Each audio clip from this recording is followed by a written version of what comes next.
Oke, shalom teman-teman, shalom. Shalom. Oke, sore hari ini wow ceria sekali ini ya, terlalu cantik malam hari ini. Wah, terima kasih. Kak Bita juga cantik kok. Oh, yes, thank you, thank you. Oke, hari ini kita saling sharing ini ya, Ya. Kak. Tapi sebelumnya mungkin boleh perkenalan diri dulu kali ya, Boleh. karena kan ibaratnya kalau nggak kenal maka tak disayang. Ya. Tapi kalau kenal itu pasti akan Disayang. disayang. Woi, disayang sama siapa tuh? Aduh. Perkenalkan, nama aku Yohana. Bisa panggil sayang atau Hana. Berarti sayang Hana dong. Oh. Biar makin banyak yang sayang sama aku. Weh. Oke. Oke. Kesibukannya apa nih Kak Hana saat-saat ini? Kesibukannya karena masih kerja, jadi sibuknya cuman kerja sih. Oke. Jadi saat ini kerjanya di mana ini Kak Hana? Kerjanya di apotik, di salah satu apotik di Indonesia. Salah satu apotik di bidang kesehatan ya Kak ya. Oh. Ya gitu. Oke, berarti sedang berada pelayanan di kesehatan Ya. gitu ya. Jadi di sebuah apotik. Oke. Berarti banyak melayani pasien dong yang ini ya saat Ya, ini. Gimana ini Kak? akhir-akhir ini. COVID-nya nih. Pasien-pasiennya mencari obat COVID juga enggak ini? Itu pasti sih yang utama Pasti sih ya. karena ini COVID-nya lagi naik-naiknya, jadi ya agak seneng sih karena stok obatnya pada keluar semua nih, karena waktu Delta kemarin kan stok obatnya numpuk banyak. Mm-mm. Lumayan banyak sih waktu itu, terus sekarang ada Omikron. Nggak seneng sih karena ada virus baru, tapi senengnya stok obatnya makin laku nih, keluar semua nih stok-stok obatnya gitu. Oke. Tapi ramenya minta ampun sih di apotik. Wah, puji Tuhan ya. Jadi apoteknya diberkati ya. Ya. Yes. Amin. Oke. Untuk perjalanan Kak Hana sendiri ini ya, karena kan saya menyaksikan, melihat sendiri di mana Kak Hana itu sebenarnya dari latar belakang gini ya. Yang saya ketahui ini loh Kak Hana. Kak Hana itu dari anak broken home. Apakah Yes, itu benar? betul sekali. Oh, oke. Itu Kak Hana sudah alami sejak tahun berapa, Kak? Tahunnya nggak tahu ya, pokoknya aku TK besar, itu tamat TK besar terus masuk kelas 1 SD. Itu berarti tahun berapa ya Kak ya? Wah, Ada udah kali lumayan lama sekali ya berarti. 10 tahun yang lalu lah, 10 tahun lalu Oh, lebih lah. Oh, iya ternyata lama sekali ya. 14 kali, 14-an tahun. 13 atau 14 tahun yang lalu. Oke. Ya dihitung sendiri ya teman-teman. Wow, ternyata lumayan menarik juga ini ya Kak Hana, di mana di tengah Kak Hana mengalami satu permasalahan di latar belakang keluarganya Kak Hana sebagai Ya. broken home, tapi saya melihat sendiri gitu ya, di mana Kak Hana itu berjuang dengan tidak mengikuti dengan kondisi yang ada gitu ya, tidak terpengaruh iman yang masih tetap kokoh di dalam Tuhan Ya, Yesus. puji Tuhan. Wow, luar biasa ya. Banyak tantangan yang dihadapi tapi bisa melewati ya Kak ya. Oke. Nah, ini Kak kembali ya. Menurut Kak Hana sendiri, gereja itu adalah suatu pusat kan untuk beribadah nih. Ya. Nah, tapi di tengah-tengah kondisi gereja saat ini yang naungannya itu untuk gereja, untuk ibadah gitu kan. Tapi melihat anak milenial sekarang, apalagi tadi kita berbicara tentang COVID juga gitu ya, di mana gereja itu rata-rata juga masih ada online, masih ada onsite gitu ya. Nah, menurut Kak Hana sendiri, oh ya nih gerejanya Kak Hana ini online atau onsite nih ibadahnya nih? Sudah onsite sih. Wah, di mana itu Kak gerejanya Kak? Di GKHI Evata. Wih. Alamatnya di sini ya teman-teman. GKHI Evata ya. Di jalan mana itu? Jalan Dempel Baru. Nanti tolong dong editin di sini ya, Jalan Dempel Baru. Bla bla bla bla. Oke. Iya, tahu. Pernah dengar sih saya tentang GKHI Evata ya. Oke. Nah Kak, dari gereja ini kan tempat wadahnya anak-anak muda itu di mana bertumbuh secara betul. iman, betul ya? Bertumbuh secara iman, dewasa secara iman. Tak akan tetapi dengan kondisi COVID ini, ya kan? Kondisi COVID yang makin naik, kondisi Ya. COVID yang enggak turun-turun, malah selalu bermutasi-bermutasi gitu ya, dari awal mula apa, terus Delta, terus ini Omikron, nah ntar adiknya Omikron apa lagi gitu ya. Ya, ini kan kadang membuat gini, iman anak muda itu jadi kayak hari ini online, hari ini besok onsite, itu kadang membuat iman itu menjadi lemah. Oke. Kadang meninggi, kadang menurun Ya, gitu maksudnya. begitu ya, betul. Jadi kadang naik imannya, kadang bisa turun, nah Iya. seperti itu. Ya, oke. Menurut Kak Hana sendiri nih, melihat kondisi yang seperti itu, ya, melihat kondisi yang seperti naik turunnya iman, ya, naik turunnya iman, itu kira-kira sebagai anak muda sendiri, Kak Hana itu mengatasi naik turunnya iman itu seperti apa?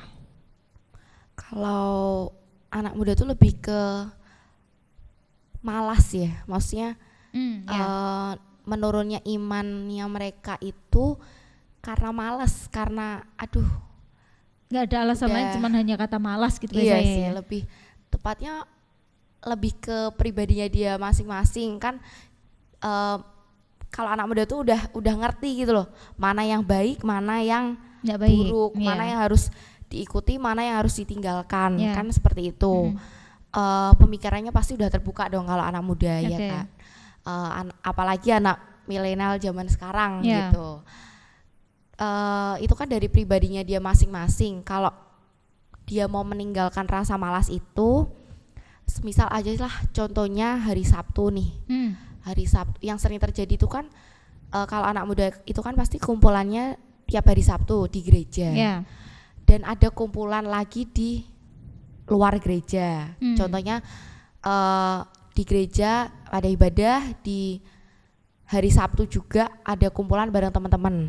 Dan yang pasti yang lebih menarik itu kan Kumpulan dengan teman-teman kumpulan pasti dengan ya. teman-teman Oh dong ya, pasti gitu. ya. Karena aku sendiri juga pasti mengalami Oh, gitu. Oke. Gak cuman aku, semua anak muda pasti seperti itu. Baik.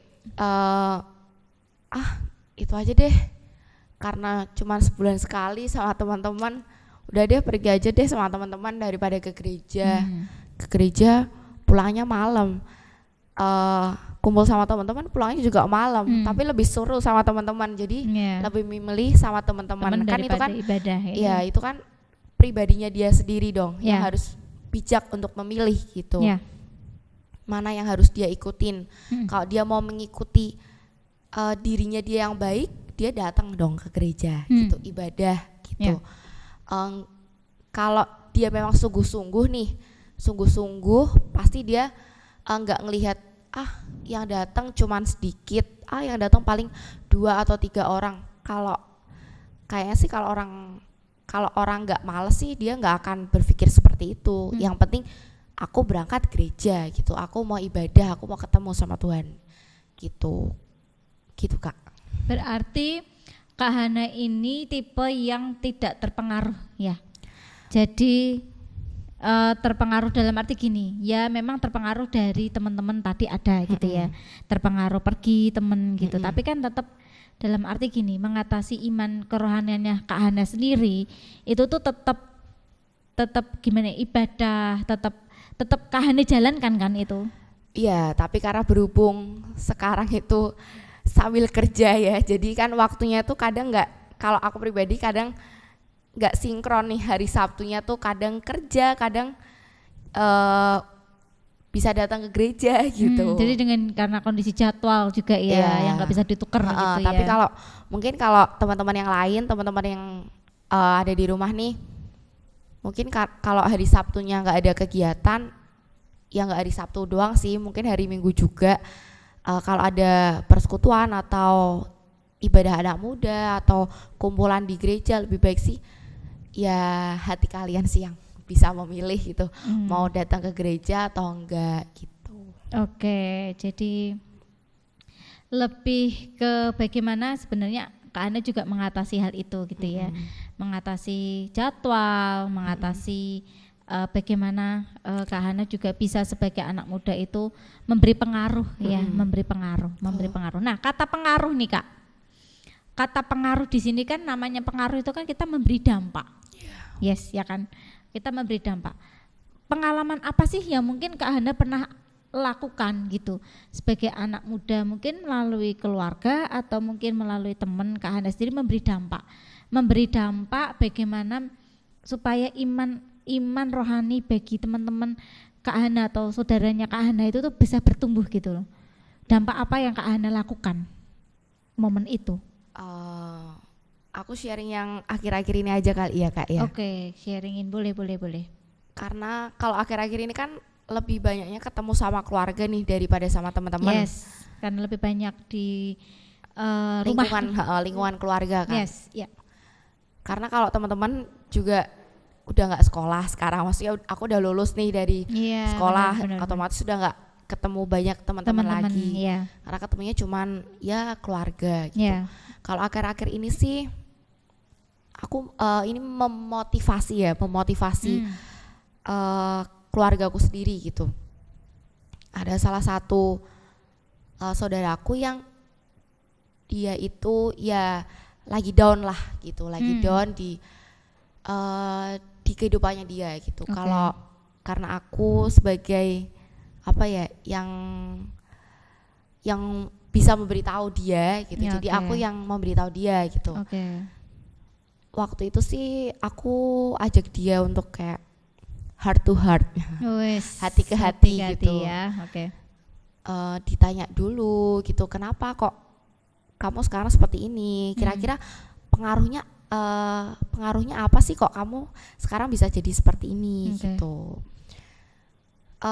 Kalau itu sih dari lingkungan keluarganya dia. Jadi saudaraku ini kan dia juga pasti punya keluarga dong. Dia punya keluarga, dari keluarganya dia sedang ada apa nih, ada suatu masalah, akhirnya dia kena dampaknya juga. Akhirnya imannya dia menurun gitu. Bingung harus apa gitu kan. Ya yang paling bisa sih karena dia keluarga sendiri, aku ajak omong dia, aku ajak bicara sama dia, ya udah deketin diri ke Tuhan gitu. Salah satunya jalan kan cuman ke Tuhan dong, nggak mungkin. Ya memang yang paling tepat itu cuman ke Tuhan. Kalau kita ngomong ke teman kita atau orang lain lah yang bukan, atau saudara kita sendiri, bahkan orang yang paling dekat sama kita aja kadang kita gak sesuai gitu. Yang paling tepat itu memang larinya ke Tuhan, apapun itu, nggak saat ada masalah aja sih. Saat diri kita baik-baik aja juga kita perlu Tuhan gitu. Ya. Aku ngasih tahu dia sih lari aja ke Tuhan gitu. Deketin diri sama Tuhan. Hilangin rasa malesmu itu gitu. Karena dia kan cowok juga nih, jadinya agak-agak pemalu juga. Jadi akhirnya kayak aduh, kalau aku gak ada temen atau gak ada orang tua atau gak ada siapa, aku jadi takut kalau untuk ketemu sama orang lain, maksudnya ke gereja atau kemana gitu. Jadi dia harus butuh pendamping gitu. Akhirnya aku ngasih tahu dia, udah dibunuh aja tuh rasa malasmu itu gitu. Pokoknya babat habis aja deh gitu. Datang aja ke gereja, dilawan rasa malesnya, yang penting datang, dirutinin datang ke gereja. Karena kan kita nggak tahu ya Kak ya, dia saat itu dia sungguh-sungguh atau enggak kan kita nggak tahu gitu. Yang penting kalau udah dikasih tahu nih, kamu datang terus aja ke gereja tuh lama-lama kegiatannya dia kan ya udah ke gereja. Lama kelamaan kan hatinya dia pasti akan terbentuk gitu loh. Ya, betul. Terbentuk, oh memang paling enak tuh ke Tuhan gitu. Iya, betul. Kita nggak bisa langsung ngasih tahu dia kayak langsung udah toh gitu ke ya. Tuhan, udah ke Tuhan aja gitu, kayak apa ya, ke hatinya dia, maksudnya ngasih tahu dia secara langsung, udah dong serahin aja ke Tuhan. Itu nggak bisa kalau dia nggak dideketin dulu sama Tuhan. Maksudnya untuk pribadinya dia deket sendiri ke Tuhan tuh, kalau nggak lewat dari pribadinya dia sendiri nggak bisa gitu. Ya itu sih salah satu cara yang paling ampuh ya untuk sekarang. Untuk sekarang yang aku alamin sih heart to heart dulu sama dia, ngajak ngomong dia, ngobrol bareng sama dia, tanya dulu kenapa kok kamu jadi seperti ini gitu, apa sih yang mempengaruhi dirimu jadi kayak gini gitu. Akhirnya ya kita kasih saran, pasti kasih sarannya yang baik, ngarahin udah datang ke gereja gitu, rajin ke gereja gitu. Jadi caranya Kak Hana supaya berdampak bagi keluarga, bagi iman temannya Kak Hana juga itu melakukan pendekatan gitu ya, berarti ya lebih melakukan pendekatan, jadi tidak secara bersama-sama gitu ya, jadi lebih melakukan pendekatan itu tadi. Nah Kak Hana, jadi gini, perjalanan iman, perjalanan hidup itu kan tidak selalu mulus-mulus banget, setuju dong? Betul. Ya pasti kan ada kayak naik turun gunung gitu ya, berasa kayak roller coaster betul seperti itu kan. Nah caranya Kak Hana sendiri supaya saat ketika Kak Hana down, di posisi iman yang down, sedang turun gitu ya, di kondisi pandemi ini, di masa iman itu banyak anak-anak muda yang juga turun imannya gitu kan. Nah caranya Kak Hana sendiri supaya biar imannya Kak Hana tuh nggak terlalu terus jatuh, terpelosok terus menerus gitu. Nah jadinya lebih ke kayak Kak Hana kan harus fight kan, harus bangkit. Betul kan. Nah caranya Kak Hana sendiri itu, langkahnya yang Kak Hana lakuin apa ini? Apa yang aku bilang pertama tadi kan tergantung dari dirinya kita sendiri gitu.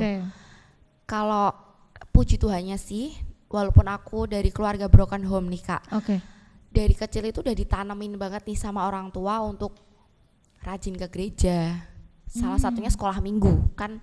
Saat itu nggak seperti saat sekarang, maksudnya online, jadi bikin males anak-anak gitu kan. Kalau dulu tuh benar-benar hari Minggu bangun pagi ke gereja, sekolah minggu.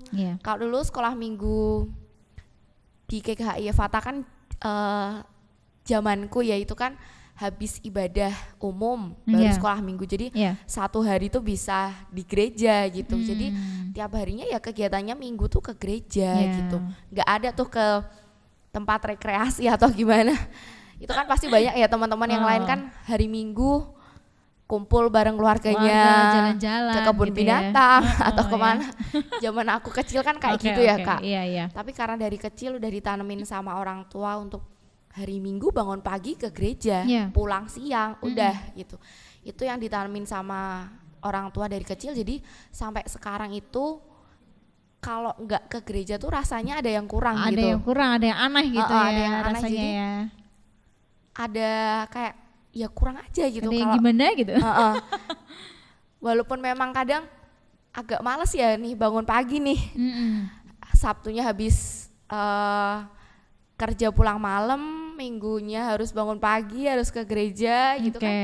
Harus membunuh rasa malas itu juga gitu. Iya, betul. Kalau dari aku pribadi sih karena dari kecil udah ditanemin seperti itu, kayak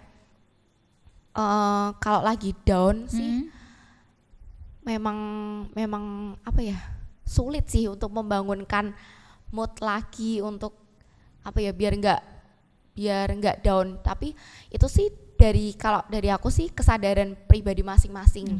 Karena makin kesini nih umurku yang udah menginjak kepala 2 itu udah tua ya. Udah tua banget ya. Apalagi dengan aku. Apa kabar dengan aku? Aduh, kayaknya gak usah ngomongin umur ya di sini ya. Karena memang kalau dari aku sih udah menginjak usia yang ke-20 ini, udah menginjak kepala 2 ini tuh kayak kalau lagi down itu kayak inget sendiri kalau downnya lama-lama itu juga gak baik gitu. Kalau kayak menikmatin kayak lagi down kan kayak yaudah deh nggak ke gereja, main aja sama teman, apa deh ngelakuin segala sesuatunya tuh nggak pakai dipikir gitu, kayak langsung aja gitu. Bahkan kita melakukan dosa aja kadang kita nggak tahu gitu, kayak nggak sadar nggak sadar karena saat itu kita lagi down gitu. Jadi kayak bablas aja gitu, kayak terus aja gitu. Kalau dari aku sih itu kayak sadar gitu lah, sadaran aku tuh, sendiri berarti ya. Lah aku tuh udah lama loh nggak berangkat gereja gitu. Oke. Terus lama loh aku tuh nggak nggak berkecimpung dalam pelayanan gitu. Ya, ya. Kalau dari aku sih dari 2020 kayaknya itu aku agak down, ya itu down banget itu, posisi down. Berarti posisi habis lulus SMA itu ya? Iya, habis Oke. lulus SMK itu memang itu tahun-tahun down banget sih Oke. 2020. Struggle cari kerja, Oke. terus ada permasalahan juga di keluarga. Oh, Akhirnya oke. ya banyak banget lah di situ, itu yang bikin aku Sedang diuji ya. heeh, down banget. Oke. Itu bahkan untuk ketemu teman-teman gereja aja itu kayak malu gitu, berangkat ke gereja aja malu gitu. Berangkat cuman pas Natalan doang. Itu memang aku Oke. pernah ngalamin Oh, gitu. oke. Aku pernah ngalamin di titik itu, di mana kalau aku mengingat itu tuh kayak gila ya kamu ya gitu. Kok kamu pernah sih kayak gitu Bisa sih gitu. Ini diriku apa bukan gitu ya? Kok kamu bisa sih gitu. Kok Oke. bisa sebodoh itu sih gitu. Oke. Kayak nggak nyadar aja waktu itu aku pernah ngalamin hal seperti itu. Oke. Pada saat itu sih aku saat down-downnya itu sih untuk ketemu teman-teman gereja aja malu, kayak ya aku saat itu sadar gitu loh. Sadar kalau aku malu buat ketemu sama teman-teman gereja. Tapi kok hatiku saat itu masih ngikutin alurku aja, kayak ya udah tetap stuck di situ, nggak mau bangkit saat itu gitu. Oh. Tapi tiba-tiba entah kenapa ya Tuhan membangkitkan pikiranku itu, Oke. pikiranku, terus apa ya udah akhirnya rajin lagi ke gereja, ikut pelayanan lagi. Oke. Ya pelayanannya puji Tuhannya makin kesini makin banyak aja nih pelayanannya nih, puji Tuhan datang ya. aja nih pelayanannya. Pelayanan nih, apa aja nih yang Kak Hana ambil di gereja ini, di GKH ini? Apa ya? Ada singer, Singer, ada multimedia, multimedia. tim kreator, Oke. guru sekolah minggu. Oke. Baru itu kayaknya. Oh. Kalau sama teman-teman yang lain kayaknya kalah deh. Karena lebih banyak teman-teman yang lain. Oke, yang penting kan tetap memiliki hati yang melayani ya, Iya. Kak ya. Oke, ya.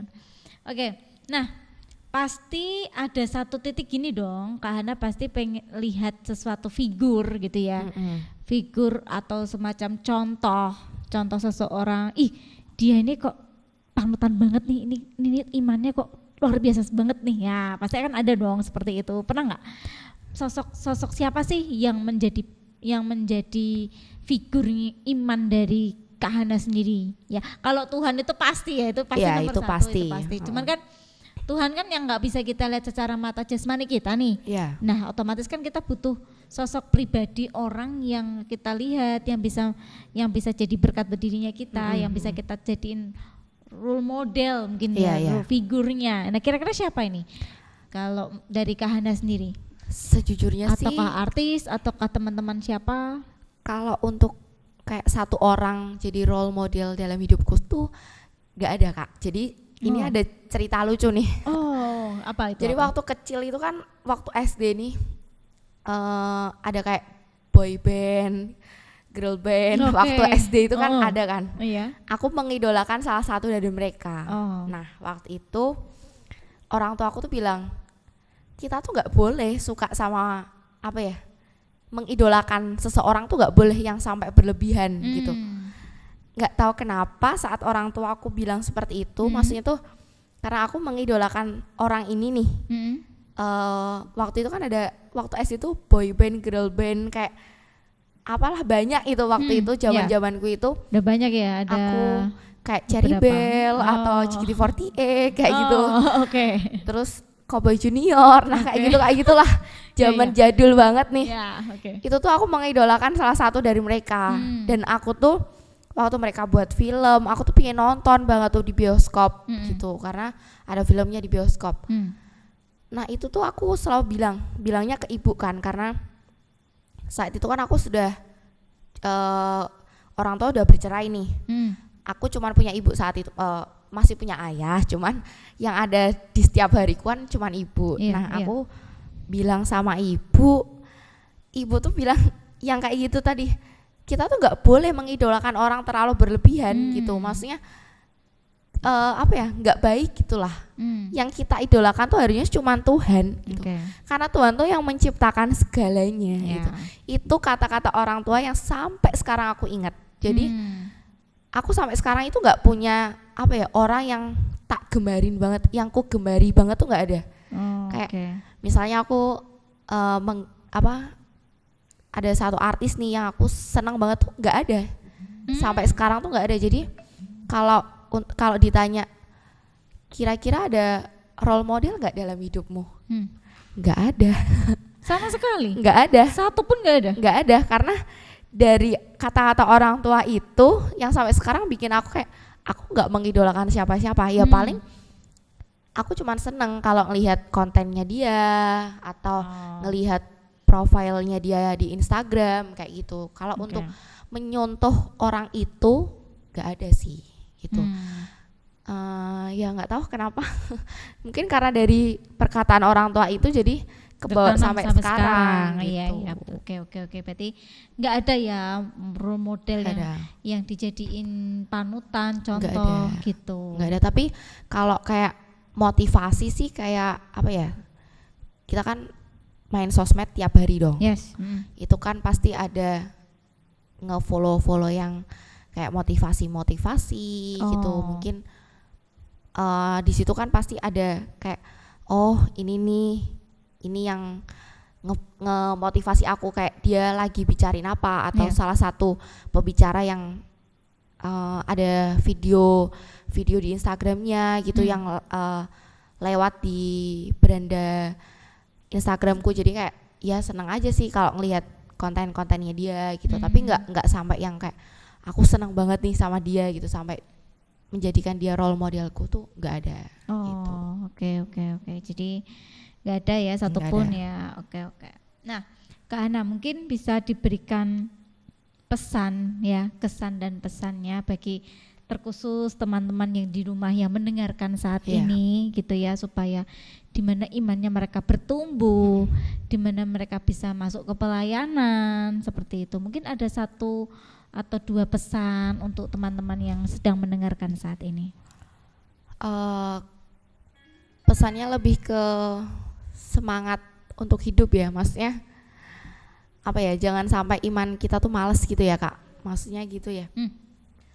Kalau iman males itu pasti ada, tapi tergantung kita mau menyikapinya. Jadi yang penting deketin hati dulu nih, deketin pribadi kita dulu nih ke Tuhan, baru itu tuh akan menarik kita.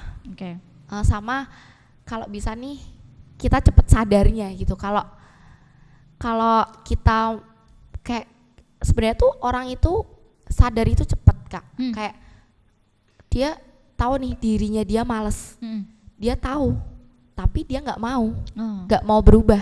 Gitu kan, itu kan memang harus pribadinya dia sendiri ya nih yang mengubah dirinya dia sendiri. Nah caranya sih ya memang harus deket aja nih sama Tuhan, tiap harinya deh diisi sama apa ya, firman gitu, firman, doa, pokoknya gitu ya. Mendekatkan diri deh ke Tuhan gitu. Bukan berarti mendekatkan diri ke Tuhan untuk mati ya teman-teman. Bukan, tapi maksudnya mendekatkan diri ke Tuhannya itu kalau kita terjadi sesuatu nih di dalam diri kita tuh masih punya Tuhan gitu loh. Memang Tuhan tuh gak akan meninggalkan kita, tapi kalau kita di saat down-nya kita, imannya kita lemah banget, diri kita tuh pasti akan sadar gitu. Diri kita tuh pasti akan tahu kita harus melakukan apa gitu. Di saat kita memang rendah sekali, iman kita lagi menurun banget, kita sadar, tapi kita pasti akan mau melakukannya. Kita pasti akan mau bangkit dari itu, dari hal terburuk itu, untuk yuk aku bisa nih bangkit lagi, yuk aku bisa nih memulai hidup yang baru kayak gitu. Oke, satu lagi nih Kak, sebelum kita akhiri ya Kak ya. Ada nggak sih yang jadi pegangan ayat firman kekuatan iman untuk Kak Hana sendiri? Kira-kira dari ayat mana seperti itu? Kalau aku sih di kitab Yeremia 17 ayat 7. Oke. Tentang Diberkatilah orang yang mengandalkan mengandalkan tolong ditulis di sini Tuhan, dong. yang tidak menaruh harapannya pada orang lain. Ya, itu. Intinya itu ya. Ha-ha. Karena waktu itu aku pernah mendengarkan, aku lupa itu dengerin di mana. Kalau nggak salah sih di salah satu kakak mentorku di luar gereja itu pernah bilang kalau kita tuh ya kita memang punya teman yang banyak nih. Tapi kalau kita menaruh harapannya ke teman-teman kita, kayak kita sedikit cerita sama teman-teman kita, ya nggak setiap yang kita ceritain itu teman-teman kita inget gitu loh apa yang kita sedang alamin. Nah, yang memang lebih banyak kan kita mendekatkannya tuh sama Tuhan gitu loh Kak. Maksudnya mengandalkannya sama iya, Tuhan. mengandalkan ke Tuhan gitu. Jadi ya itu sih yang ayat peganganku hingga saat ini ya. betul. Oke. Wah, seru sekali ini Kak. Tapi karena berhubung waktu yang tidak bisa kita berlama-lama gitu ya. Tapi kiranya menjadi berkat ya untuk teman-teman yang mendengarkan saat ini. Oke, terima kasih sekali Kak Hana atas waktunya, atas perbincangannya kita. Terima kasih juga Kak Bita hari ini. Sharing-sharingnya. Mungkin next time kita bisa bertemu lagi ya, untuk kita di sesuatu momen yang spesial gitu. Mungkin acara yang lebih spesial lagi ya Kak Hana ya. Oke. Terima kasih Kak Hana. Sehat selalu dalam pelayanan diberkati, dalam kesehatan diberkati. Terima kasih Kak Bita, Tuhan memberkati. Oke, begitu. Sampai jumpa kembali. Tuhan Yesus memberkati.